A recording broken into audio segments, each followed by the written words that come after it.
北极翻沉的凉薄，随着风仿若不留痕而过，借时间一滴笔墨，重写下你我甘苦与共和天地同游。血染土，宿命纠缠无解的因果，乱世中为相逢的缘由，并肩踏过了坎坷，重拾了离合，干戈寥落，明月照晨光。我愿执一枪肝胆，铁马战戈向云端，只为那一曲无憾，生死局不破不还，人言随心意斗转，山河尽处人不散，穿越狼烟再与你相伴。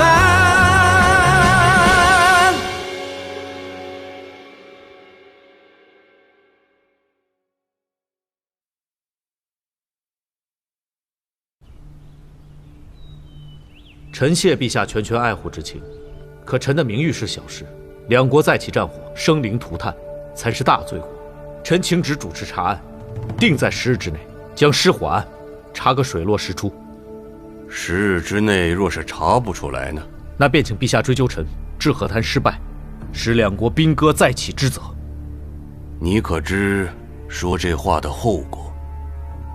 如果查不出真凶，不但你难返朝中，连你建鼎侯的爵位也都保不住。臣定会将此案办成铁案，绝不让和谈一事付诸流水，求陛下成全。好，朕就准你所请。谢陛下。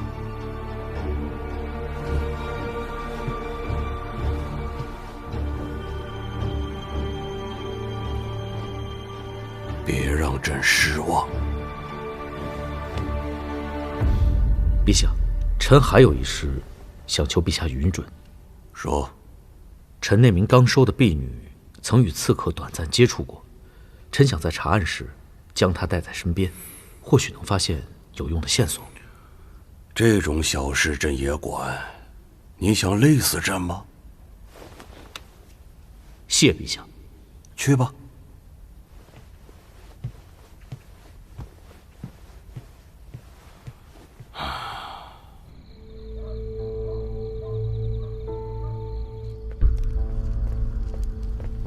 大人，裴炎已向陛下请旨，彻查失火案，将此随他一同查案。原本想借着别院失火将裴衍踢出局，没想到最后的主导者还是他。你当晚是否亲眼看到了裴衍送陛下出府？属下亲眼所见，不敢遗漏半分。陛下当时的表情如何？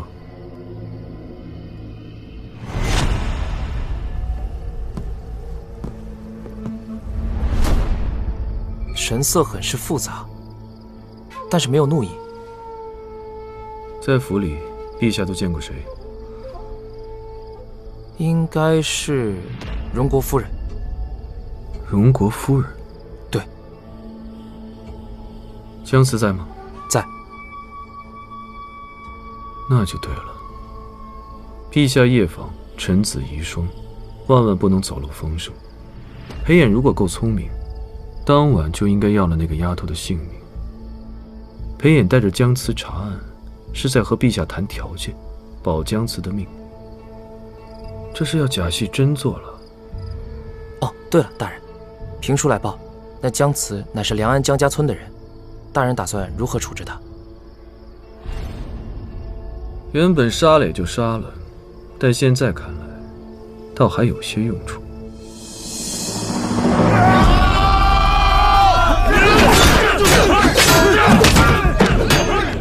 停！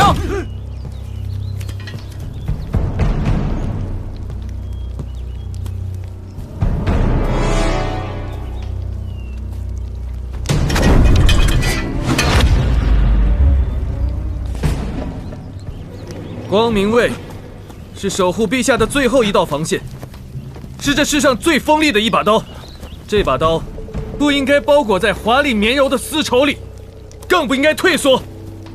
你们要知道，任何人都可以退，只有光明卫不能退。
臣妾参见陛下。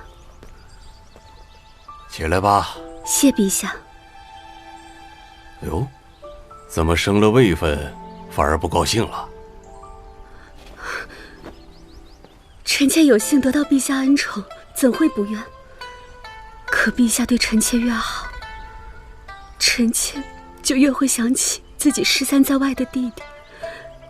当年我们二人相依为命，由并州逃难至庆康，妾无忧，没有保护好弟弟，致他流落为奴，甚至不知是死是活。哦，起来吧，起来。魏妃如此看重手足之情，如此惦念自己的弟弟，令朕唏嘘啊。放心，朕答应你，一定尽快找到你弟弟。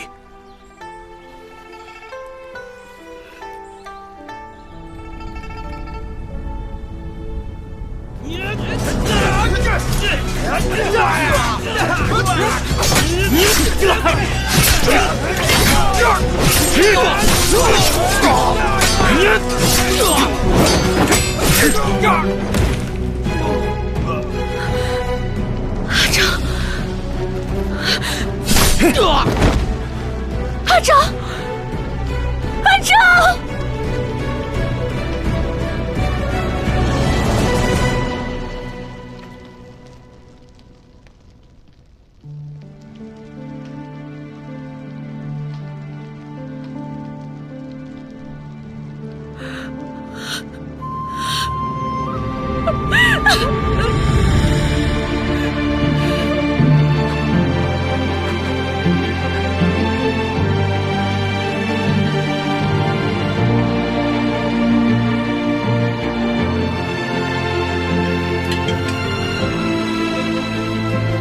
没想到10年前的少年奴，如今成了朕最倚重的人了。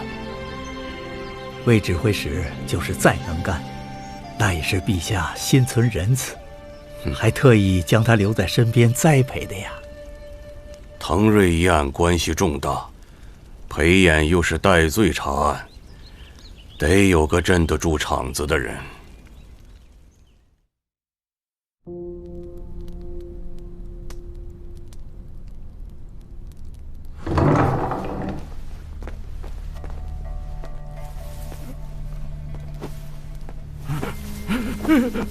不要，不要！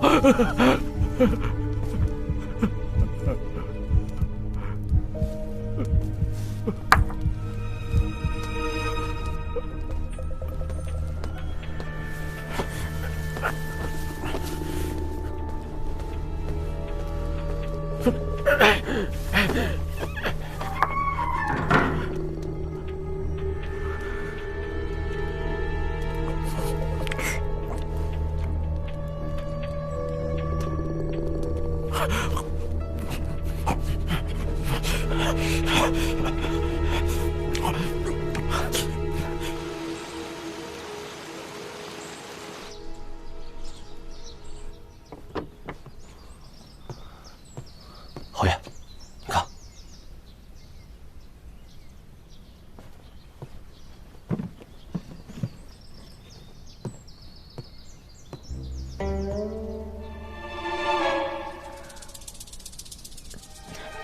侯爷，魏指挥使来了。少君，魏某没来迟吧？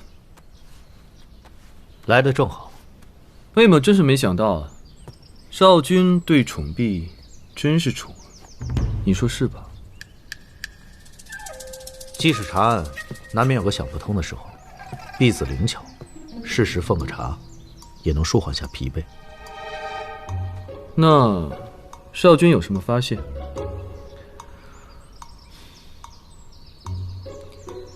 你们家主子如此烦恼，还不去泡茶？我就是留在这儿给侯爷跑腿的。侯爷，我帮你吧。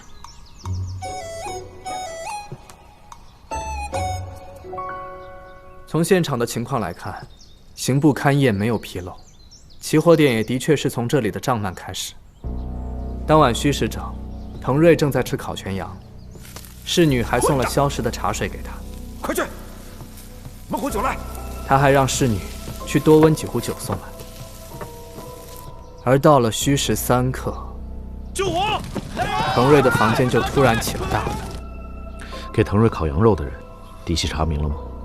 已经查过了，他们都是悦来酒楼的伙计。据他们交代，滕瑞吃完烤全羊后，说怕冷，便没让他们撤了炭火。戌时1刻，婢女看着他们离开的。离开了。也就是说，凶手是从戌时1刻至戌时3刻进入滕瑞房间的。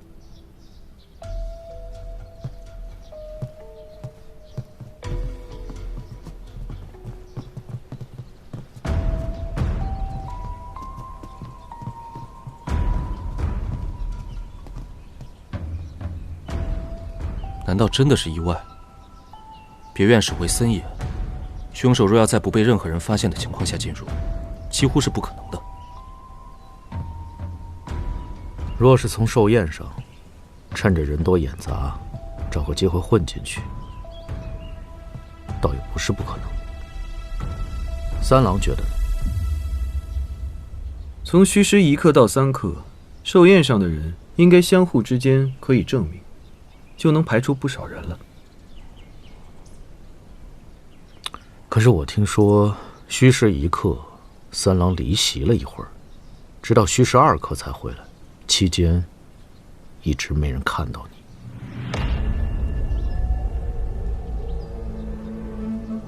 说来惭愧啊，当时我看寿宴桌上的粥，突然想喝，但是凉了，就想着去后厨找一碗热粥来喝。哦，那当时后厨都有谁在？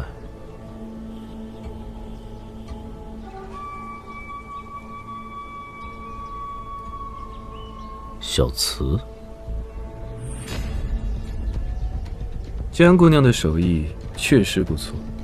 当晚，我的确和魏指挥使在一起，我还给魏指挥使煮了粥喝。你为何不早告诉我呢？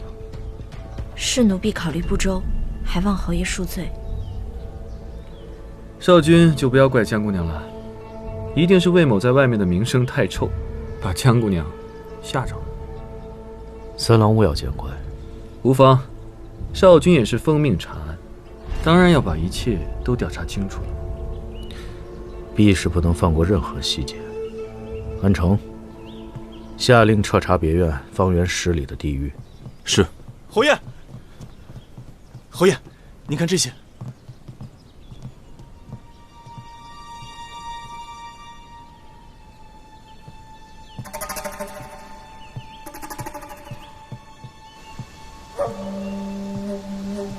该死的没脸猫！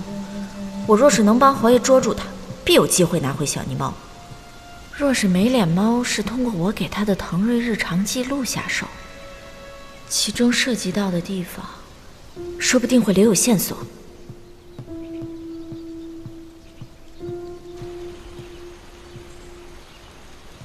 凶手究竟是如何进来的？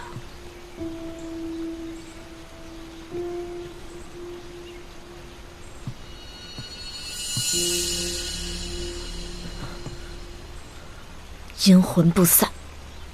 你倒是机灵，不是缠着裴衍，就是缠着崔亮，只可惜，如今还是落了单。侯爷就在那边，你要是敢在这儿杀我，你也跑不掉。江姑娘太小瞧在下了，在下有无数种办法，可以让你消失的神不知，鬼不觉。救命啊！救命啊！救命！救命啊！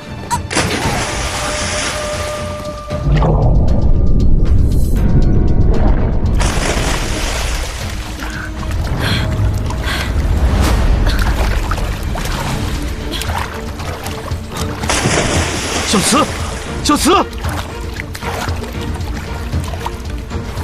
侯爷，我没事。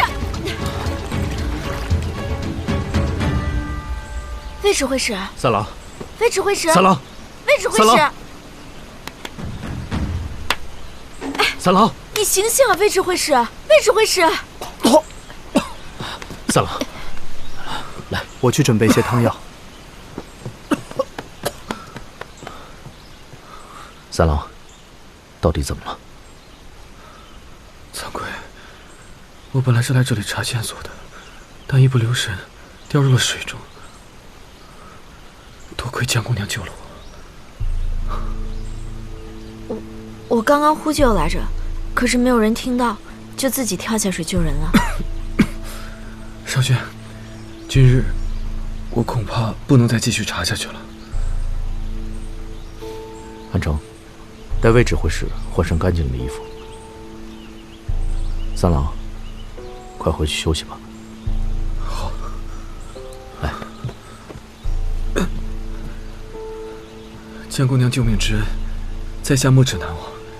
今后，江姑娘有任何需要帮忙的地方，尽管开口。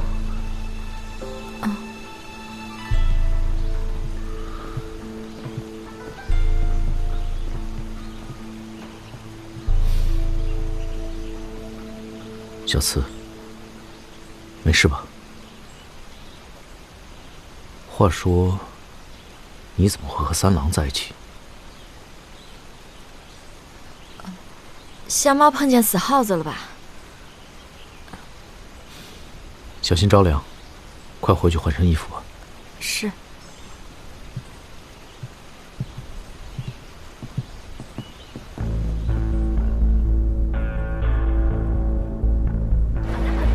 过来，我看看，什么呀？走吧，走吧。手里拿的什么？我看看。最近城里不太平，小心啊。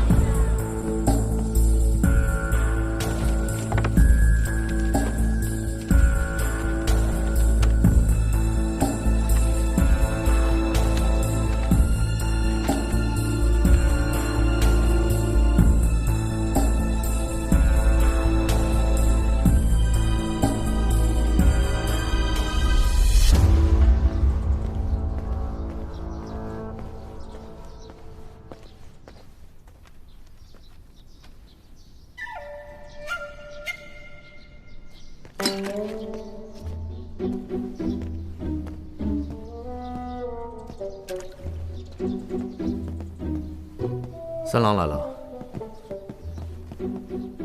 侯爷，擦把脸，醒醒神吧。我还做了点清粥小菜，等一会儿好了，我端过来。好。那小慈先帮我煮些茶吧。是。三郎，无神大碍？已经没事了。少君可有查到什么线索吗？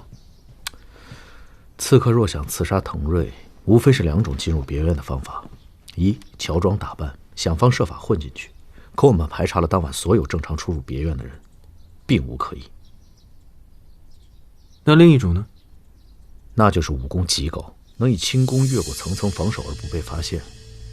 但是，天下高手如林，更是大海捞针呐。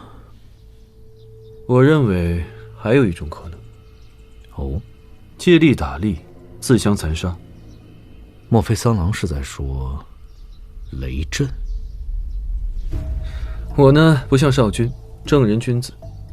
一般我遇到这样的事情，我都会想，是不是滕瑞手下里有人对他不服气，想要借此机会对滕瑞按下杀手。可雷震在侯府门口刁难之事，并不像是假的。安统领果然像少君一样正直啊！这人啊，越是正直，越容易吃亏。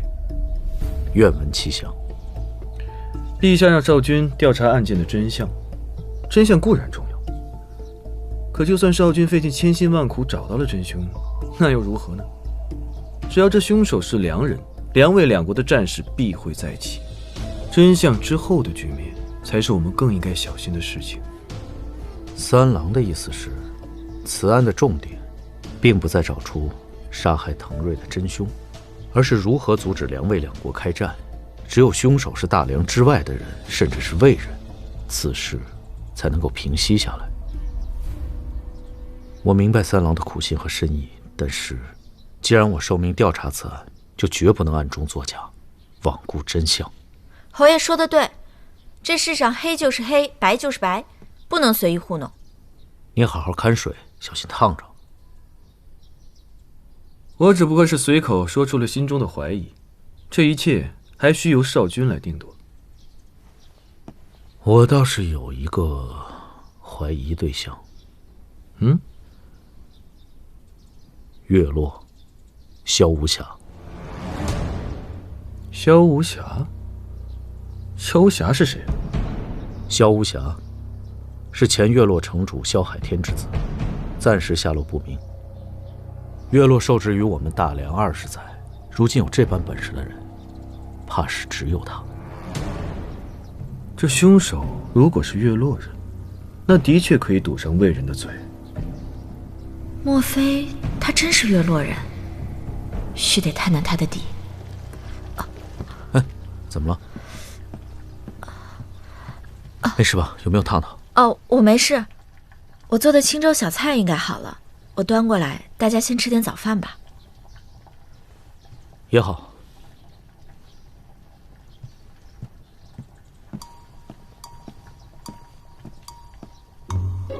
来，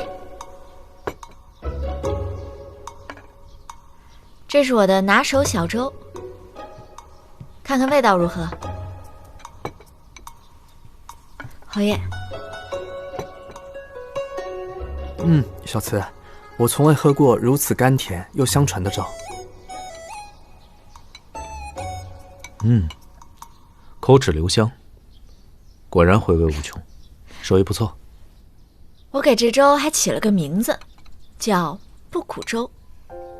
不苦粥，这名字还挺有趣的。的确直爽而不俗。你是怎么想到这名字的？人生在世，多的是酸甜苦辣。若这一碗清粥能够暂时抚平一些伤痛，那就是极好不过的。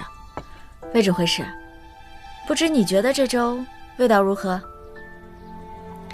太甜了，我不喜欢吃甜的。哦，那改天我就再琢磨个少甜粥给大家尝尝。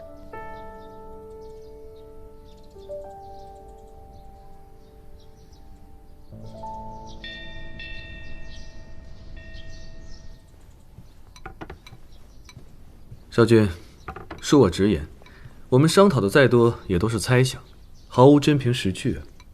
实不相瞒，我心中的确有个打算，只是想请三郎帮个忙。帮个忙？其实当晚还有2个人，我没有仔细盘问过。少君指的是范毅和童民？不错，那日在殿上，他们2人因失职之罪被打入大牢，我尚未来得及盘问。只是我的立场，若是去问童民口供，难免会有包庇之嫌。少君的意思是让我去？三郎去问最为公允。我进出天牢确实不是什么难事。若是可以，希望三郎能携婢子同行。我？天牢可不是什么清静的地方，少君想清楚了？若我最终无法查明真相，童敏论罪当斩。如今他身陷囹圄，我又怎能不担心？所以，想让婢子去给他送些吃食。我是没问题，但江姑娘敢吗？奴婢全听侯爷吩咐。好，既然如此，待我安排好了，就来府上亲自接江姑娘。有劳魏指挥使。有劳三郎。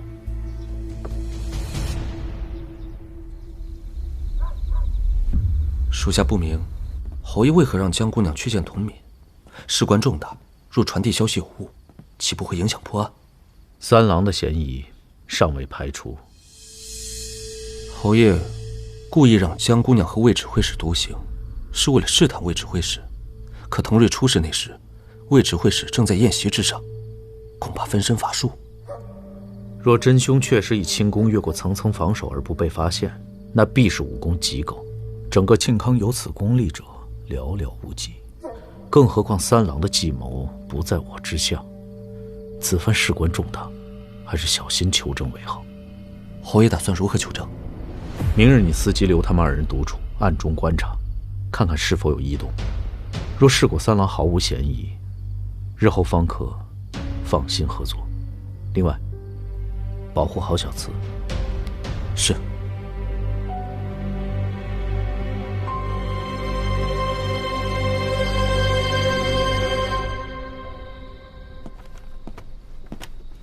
小慈，侯爷，我已经都准备好了。辛苦你了。侯爷每日查案操劳，若是能帮到侯爷，我也很开心。你手烫伤了？哦，我没事儿。你日日下厨，备着些，以防万一。好，多谢侯爷。侯爷放心，我定会向童副将问清当晚的种种细节。你知道我的用意？侯爷担心童副将，又心系此案。您知道童副将向来认主，若是让魏指挥使去审他，他肯定处处提防，不肯说出实情，所以派我去。小慈果然冰雪聪明。都是小聪明，不值一提。那侯爷早些休息吧。小慈，我不能陪你，要你和三郎出门，你害怕吗？魏指挥使虽然说是声名狼藉，但长得还算可以。别人都说望梅止渴，那我就算是望莲止胃。那我和他比如何？侯爷在我心中是光风霁月的君子，无人能比。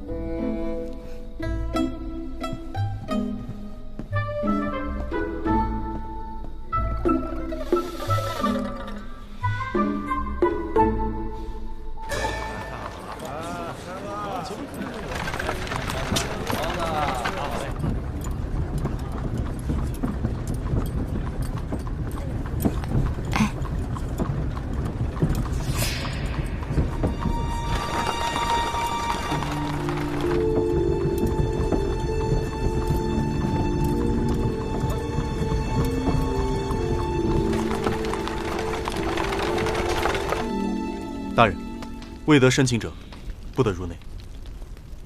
安统领不如在外稍后，我和江姑娘进去即可。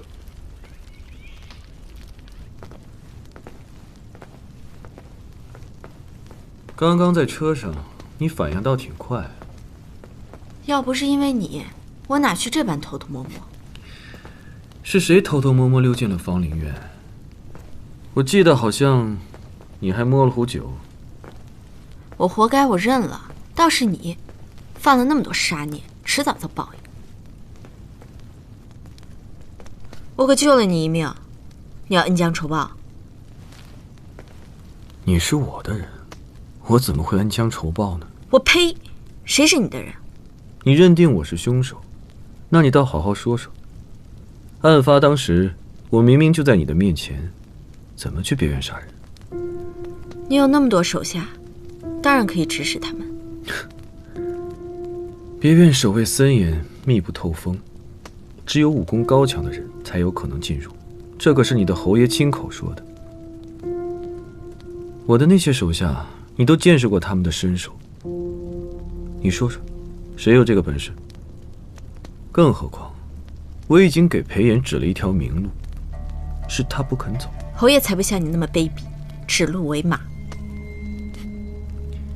他并非不愿指鹿为马，恐怕指认凶手是月落人的好处，比扣在魏人头上要大得多。知道安城为什么要偷听吗？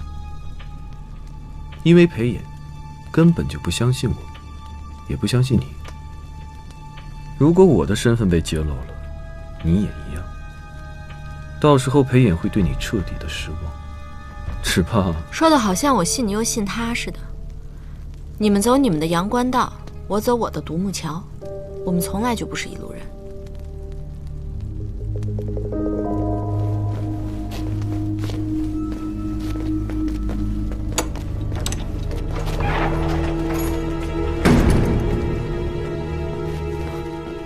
童副将，江姑娘，怎么是你？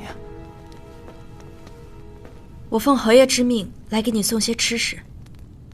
侯爷待我如此恩情，我同民死了也值。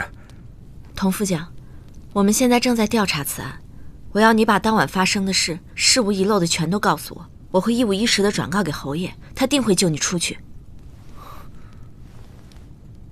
你放心，魏指挥使是奉命协助侯爷调查此案，你但说无妨。当晚，我和范毅巡夜。我们到达腾瑞院子门口时，正是戌时2刻。真是难为童副将了，明明是主母的寿宴，却要在这风餐露宿。要不童副将回去吃2口，我在这守着。我同民可不是什么玩忽职守之辈。走吧。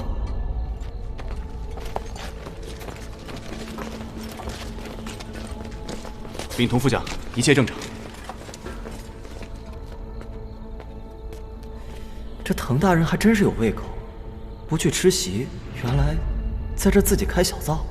我从窗户上还看见滕瑞还在好好的吃烤羊肉呢。这滕大人前几日就说嫌弃咱们南方的羊肉膻气，想吃北方的烤全羊。咱们的厨子哪会做呀？他们的人就找来了这北方的羊肉和这悦来酒楼的厨子。这人我都仔细查过了，没问题。走。我就继续巡查了。然后呢？然后，我和范毅在屋子周围巡视了一圈，也没有发现什么异样。我们现在推测，贼人是在戌时1刻到3刻潜入别院，这当中可有发生什么？真的没有发生什么。当天风刮得特别大，算不算？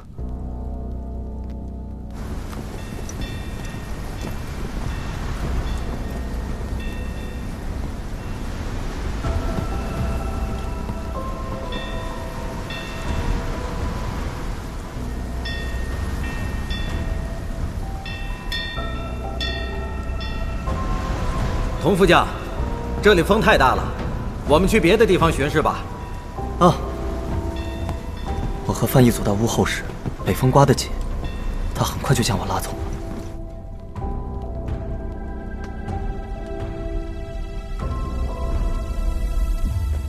你要去审范毅，我也要去。这怕是不合规矩吧？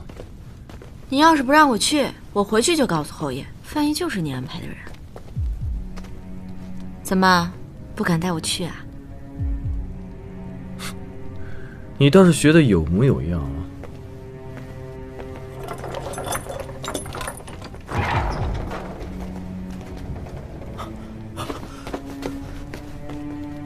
魏大人，救救我！求求你救救我！范毅，你疏忽职守，导致滕瑞死在裴府的别院，让我如何出手救你？小的只是一时疏忽，但罪不至死呀！我为大梁立下了多少功劳，这功不抵罪吗？这话你在我面前说说就罢了，如果传到了陛下的耳朵里，什么结果你应该清楚。如今你老实交代，方能戴罪立功。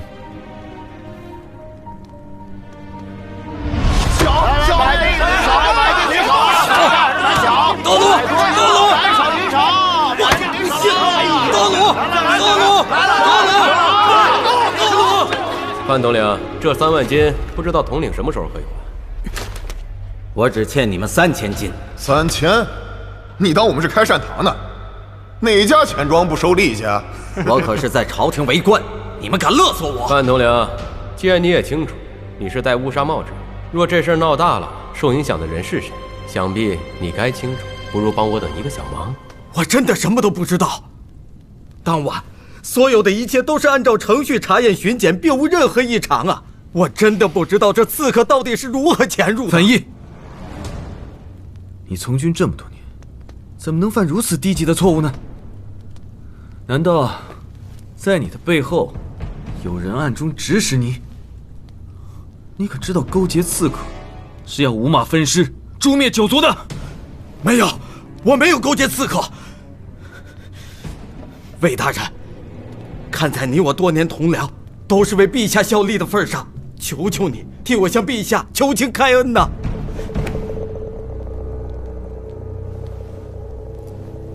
范大人，我叫姜慈，是建宁侯的婢女。我有一事想问：案发当晚，屋后的风大吗？大，风很大。我和童副将巡视到后部的时候，非常寒冷。我们见并无甚异常，才离开的。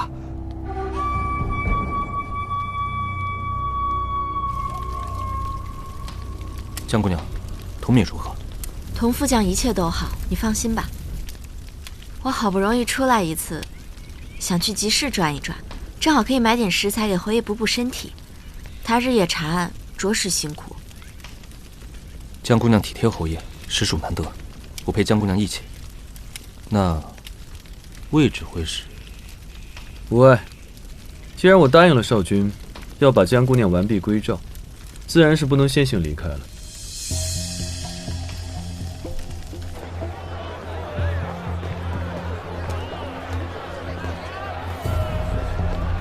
哎，姑娘，过来看看鲜花吧。这是鲜花的种子，带过去种就能开出漂亮的花。我要这个。哎，好，给你装好了。前面就是菜市了，我们过去看看吧。卖鲜花啦，鲜花种子。哎，来，您看看我这鲜花。给点钱吧，给点钱吧，哥哥。去找那个穿紫衣服的。找前面那个哥哥。多谢谢。哥哥，给点钱吧，哥哥。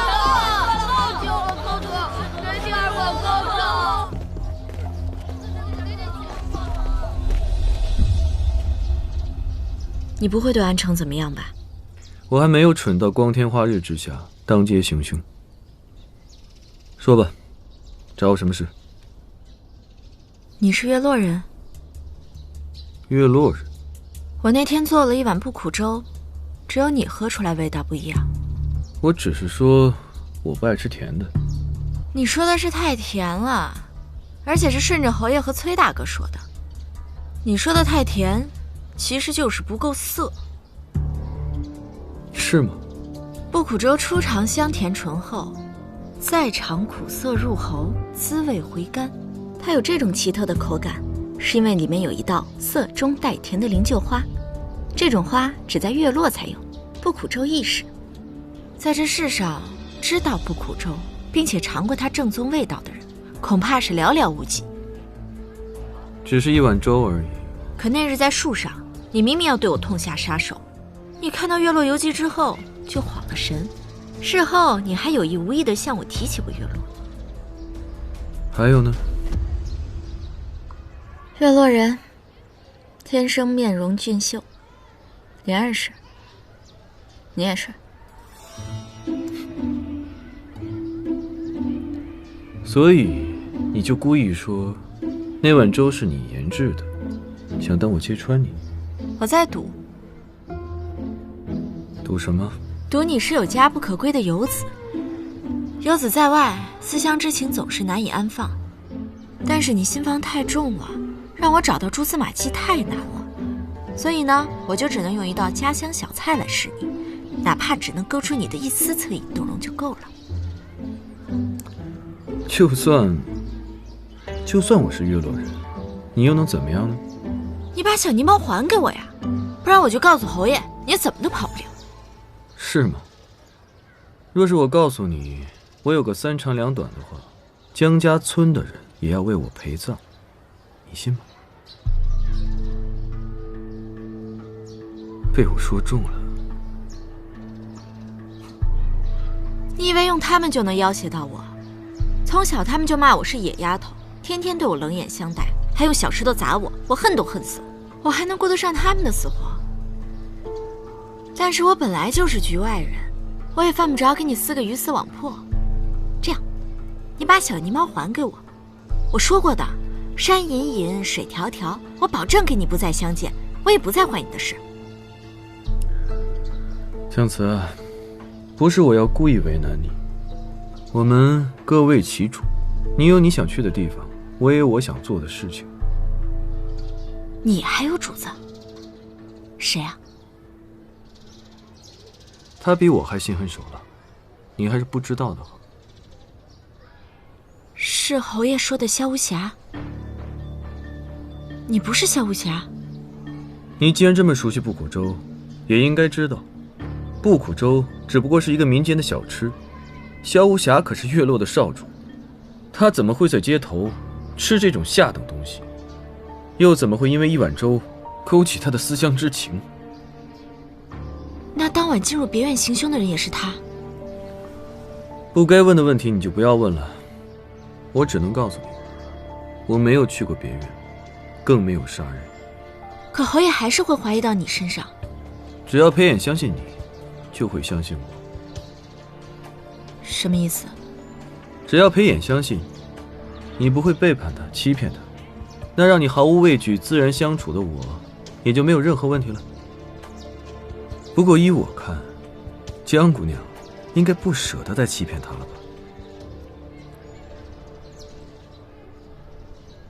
只要让侯爷不再怀疑你，你就把小泥猫还给我。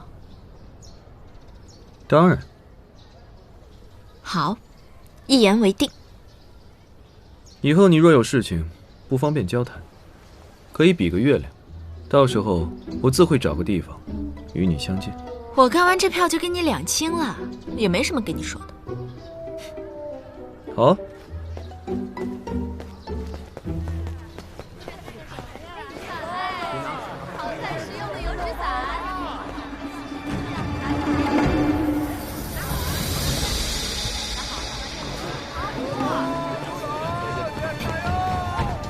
来，不用找了，谢谢啊。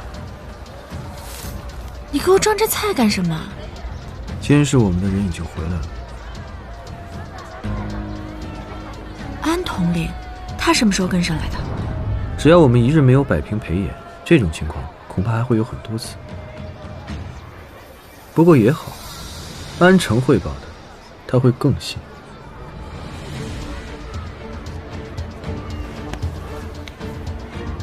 你干什么？你还是不懂男人的心。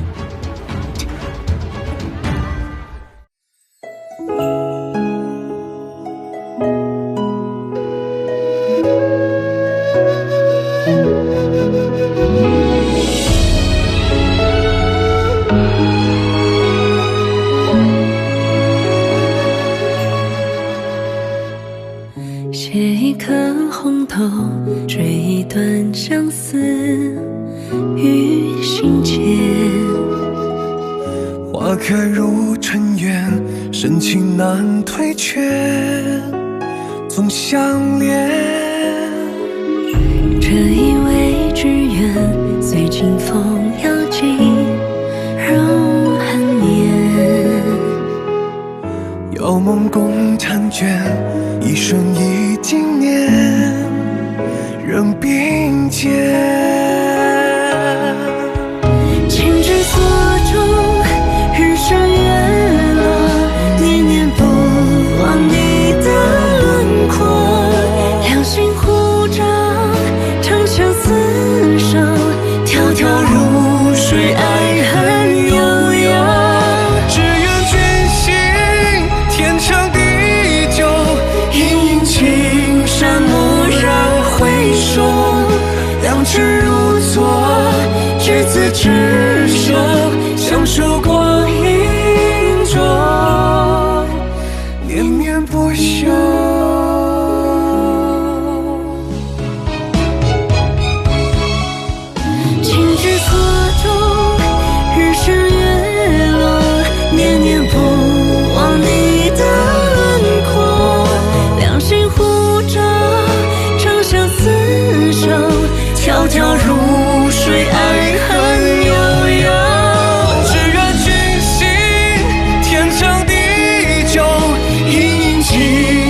之如昨，执子之手，相守光阴。